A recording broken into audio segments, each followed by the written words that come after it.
If your firm feels one good decision away from a breakthrough, then this is for you. We're hosting our first mastermind of 2026 in Phoenix on February 26th and 27th. And it's 2 days designed to actually move your firm forward and grow who you are as a leader. Day 1 is a full day of hot seats where you break into groups and work through the real problems in your business. Day 2 is our wellness workshop featuring sessions that help you boost your energy, lower stress, and think more clearly. We have Jocelyn and Aaron Freeman, host of a top 10 marriage podcast and masters in psychology, teaching relationship skills that you'll use at work and at home. A lunch and learn on habit formation with Tyson, and more. View the full event details and grab your seat at MaxLawEvents.com.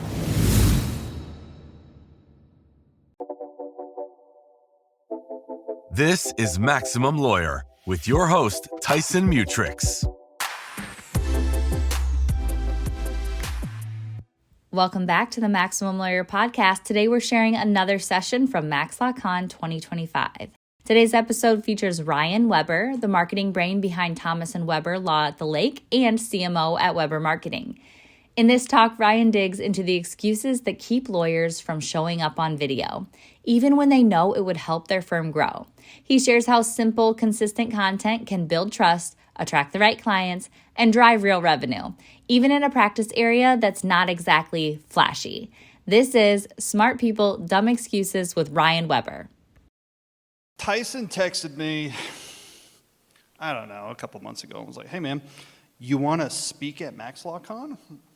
Sure, dude. What do you want me to talk about? And his words were, I don't care, make it fun. Here I am, dance puppet. So I made a presentation. Lawyers, you guys, smart people, I'm married to one, dumb excuses. I hear them all. So this should be fun. Let's get to seeing the reality check. So if you guys are running a law firm in 2025 and running a 2015 marketing playbook, you're probably getting passed. Let's think about 2015. What was happening? Like the internet was just a thing. I had I graduated college, but like social media was like just becoming a thing. I think Instagram like barely had a video on there. So big difference. Now it's like you can only do videos. I also didn't wear my glasses, so I may peek around the corner to see. So what's happening is your competitors are already doing things on the internet. If you're trying to be what you were in 2015, you are getting passed. And if you are not evolving with what's happening in the world, you are going to get passed. There's every other speaker that talked about this today, they are correct. And I'm not just making it up, it's just data over time. The clients nowadays are using the internet to research you guys way more than before, and they're doing it before they even call you. They're going to the internet, they're typing in your name, they're trying to find out if I like this person before they even call to reach out. So we should probably have a presence on the internet. That would help make some sales. The last thing, Brooks talked about the robots. They are indeed coming, they are here, and what makes you different is you. You are different than the robots because you have a personality. They do not. So, raise of hands. We're going to get a little hand raising. So, who loves recording videos in here? Me. Can't see because there's light over there, but cool. Very few people. Very few people. It's just common. Like, people don't like it, and this is why. These excuses are why you don't like recording video. In my little intro here, I've recorded over 10,000 videos. Talked to a lot of people about recording videos. Here are your excuses. This is where it gets fun. I'll sound dumb. We debunk this in the title of this presentation because you're lawyers. You're smart people. You won't sound dumb because you're smart people. The general public thinks you guys are super smart, so you won't sound dumb. If you sound dumb, that's because you're not good at what you do, but we know you are. So this silly excuse. I don't like how I look. I have another secret to tell you. You look the same on camera as you do in person. So if you don't like how you look, that's a you problem. Don't say I can't record videos because of that, because that means you don't want to meet clients either. Debunked. I don't like how I sound. This is genetics or smoking. Can't change that. Someone else has already made a video like that. Great. That's another person. You're this person. You say things different than they say things. You can tell I'm not the lawyer. I have to talk like I'm the dummy in the room. So it's like really simple here. But here we go. I don't want to dance on camera. Do I look like I dance on camera? No. Have I made money from videos? Yes. Don't need to dance on camera. Don't suggest you doing it either, actually. I'm too old. You guys are like, what's he going to say about this? Yeah, it's just a silly excuse. Like, my wife's law partner was 63 years old. He was recording videos for YouTube. My clients aren't on social media. This is silly. You know, why would a property, intellectual business owner be on social media? They are. They're not going to tell you that they're like scrolling TikTok at night, but they are. My wife's law partner came to me after we started recording videos, and he said, "You'll never believe it." I said, "What, dude?" I was just in a closing with an 80-year-old man, and he was buying a property. And I said, "How'd you find me, sir?" And he said, "Well, I got on Facebook, and I saw your video." And I said, "Damn, I like that guy. I want to do business with him." And so I closed at your office. And he was like, "People are finding us on the internet." And he was 80. Yeah, man, everyone's on the internet. Debunked. I don't have a nice camera. So who doesn't have a cell phone in here? Great, you have a nice enough camera. Okay, cool. I don't know how to edit. Great. Hopefully you guys have a law practice that makes a little bit of money.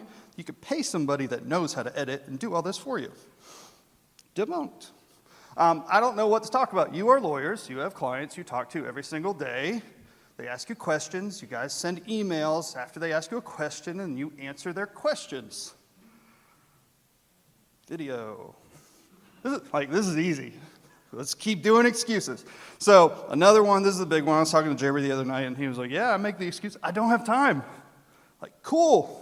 Love it. Love this excuse, because my response is, you tell me you don't have time to make more money because we know video makes us more money. I don't have time to make more money. Like, cool. Good for you. I like more money. So I'm going to make time. So here's the truth. Every excuse we have, we can keep going on excuses. Every excuse we have is a reason for you to miss opportunities to make more money, get more clients, build your brand. Can we all agree with that? Yes, thank you. So my wife is back there, much smarter than me, does a YouTube channel. I manage it. She talks. She is my puppet that I have dance. It's perfect. The right camera, Brooks. So we are not Jeff, but we do have 88,000 subscribers. That is peanuts in the YouTube world, but for us, that's huge, because who in here knows and likes anything about real estate law? My real estate attorneys. How exciting is that? Not very. So we have 88,000 people that have said, "I want to learn about real estate law." Boy, oh boy, they are just a ball of fire, I bet. It is the most boring practice to try and make content about. Why is Jeff doing good? Because he can talk about police knocking down doors and coming in and be like, "I'm going to tell you what to say." What is she going to say? Like, "Here's the contract updates for 2025. But you know what? That video got 80,000 views because it was timely and no one else made a video about it. Win for us. The other thing you can't see up here, I also can't see, which is why I'm right here. We have made $23,000 in ads for YouTube paying us to market our own business by putting them on YouTube. That is peanuts in YouTube world. That's not like I'm going to retire. I wish. Do some more closings. But I take that $23,000 and that's where my marketing budget comes from. So I have $23,000 in free ad spend to make me more money. That's nice. That's fun. What it does for our law firm. So we don't want to be YouTubers. We actually would not use social media if it didn't make us money. We don't like it. And I get it. A lot of you guys feel the same way. But it makes us money. We have gotten approximately 15 phone calls every single week from people across the country that call our office and say, I saw a video, I want Tiffany to be my lawyer. Whoa, it went away, it's back. That's cool. And what's that done for our business? When we started, when I got there in 2018, I sold my gym. I said, I'm going to get into this marketing thing for the law firm. I sold my gym, and I said, how are we doing? We had done 14% of the closings in Mooresville, which is the city we live in. 14% of all the closings. Every closing that happened, 14% of them happened in our office. There's 10 other law firms on our road that does real estate closings. And I was like, seems like a cool number. 2020, we started the YouTube channel. Number grew. Last year, we did 37% of all the real estate closings in Mooresville. That's pretty cool. What did we do different? We made videos. I'm a marketing guy. I have the most simple marketing plan. We make consistent videos over and over again. So why video? I don't need to go long on this because a lot of people have talked about it. It builds trust. They see your face. It builds your credibility. They see you. They know you. They like you. People want to do business with people they know, like, and trust. This is a marketing phrase that's used across everywhere, but it's true. So this is why we do video. Who in this room, raise of hands, has spoken to 50 humans in one room at one time this year? Excellent. This is way more than I thought. Cool. This is what a room looks like. This room has about 150 humans. How about 100? 100 people at once? Good. Now let's think about this. If you got a video that got viewed 100 times, do we think that did bad? Kind of sad. Makes us, it's a bad video. Yeah. But there was only like 20, maybe 15 people that have spoken to 100 people one time. A very, very bad video gets us that many, many times. 500, this looks like a movie theater. Very few people. 1,000 people, this is, I don't know, a bigger movie theater. But 1,000 views on a video is very common when you start doing good. And this is 3 times a week, 4 times a week, every single day, 1,000 views. 1,000 people you're in front of that you didn't have the opportunity to. Very few of you. 10,000 people speaking in front of a tennis stadium. Probably nobody. If there is, good for you. You're better than me. 100,000 people, the big house, biggest college football stadium. There will be 0 people in this room that will speak in front of 100,000 people unless you're like a politician and I haven't met you.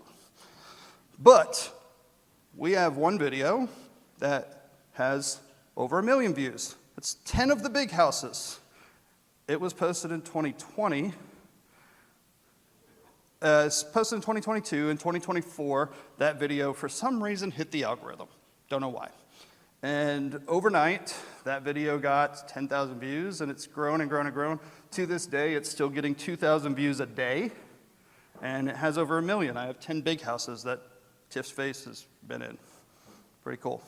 So all that to be said is video just allows you to reach more people at once. So every person you reach can refer others, creating exponential growth. Who's like finance? Who likes financial stuff? Like compounding interest. That's cool. That's video. So how do I stand out in a crowded social media market? This is where I usually am like, here's how to record video. Get your lighting right and your cameras. And it doesn't matter. This is just kind of like, I've changed this presentation to now be like, here's some weird marketing things that I do when I think about posting on social media in general. Educational videos equals money. Educational videos are also very boring, and people don't want to watch them. But if you post educational videos, we know that that will result in making you dollars. Entertainment videos equal eyeballs. People want to be entertained, but it's very unlikely that an entertainment person will also make money. There are broke TikTokers that have millions of followers because they don't know how to do education. I don't trust them, I just like them. I gotta pay them money. So when we can combine both of those, entertainment and education, that's when the magic happens. I should have had like a magic. So here's our philosophy when we are coming up with our marketing plan. We want to be the one person on one platform solving one big problem consistently. Which platform should I be on? And I hear like, oh, our marketing channels go across everything. Great. That's really hard if you've never done it before. Just do one. We are The Real Estate Lawyer on YouTube. There's none others. Sorry. Like, don't do it. That's fine. I keep winning. I like that. Go me. But if you want to do that, there is opportunity there. So should I be on TikTok? Yes. Just do the one that you're good at and you like and you enjoy the most. And just do one and get really good at it. Then you can multiply after that. Here's my big marketing philosophy. Be the opposite of your competition. So let's close our eyes. Let's imagine here. Our clients are sitting there and they're picturing a lawyer. What do they picture? An old white guy in his beautiful suit looking like Brooks Derrick, sitting at his mahogany desk with his books behind him. Right? That's what clients think you guys are. And you're not. So we try to be opposite in all of our videos because people generally don't like lawyers. I do. I'm weird because I married one, but like they don't want to. Like, I woke up this morning and good golly, I can't wait to go see a lawyer. It just doesn't happen. So we try to be opposite. Like we have females, young, generally fun, entertaining. We don't wear the suits. We don't sit in front of like stuffy desks. We do everything opposite of what the perception is because we don't want to look like everyone else. We try to be different and stand out. That's one of our philosophies every time we go on camera. This is a new one that I've started kind of like building into. It's building a moat with AI and all the stuff that you can do with that. A moat essentially just means what are you doing different and unique that AI or your competition cannot do? It makes it very challenging for somebody to copy and imitate you because it's going to allow you to stand out the most, the longest. So a moat could be, well, essentially I'm just smarter than my competition. It's fine, it still works, it's a moat. It could be that I'm more creative. It could be that I have the best quality camera. Like there's plenty of things that you can do that will help you stand out and make it harder for others to copy you. So create your moat that you can own. Find your format. I'm going to kind of cruise through this because the time thing. So formats are essentially just something that you can repeat. So it could be titles of videos to figure out your topic. It could be styles of videos. It could be anything that you can find and change one little factor to repeat. An example would be for our video titles, we've been using how to do a thing that somebody wants, insert there, parentheses, legally. Because that's what they want. So example for TIFF would be like how to how to back out of a real estate contract legally. Really simple, broad, easy to understand. And just keep changing the one thing in there and then dance, puppet, talk. So to wrap this whole thing up, I titled this slide, What Have You Got to Lose? And so I like to kind of go through this scenario. Many of you are not recording video right now. And so you're sitting there and you're thinking, what if I record? I'm so scared. Scary. What could happen? We record videos. They could work or they could not. If they work, we have 88,000 subscribers. We have 15 phone calls. Jeff makes hundreds of thousands of dollars off his YouTube channel. Or nothing. You're just where you're at. You recorded videos. So it's not really the question of what have you got to lose, is what do you stand to gain?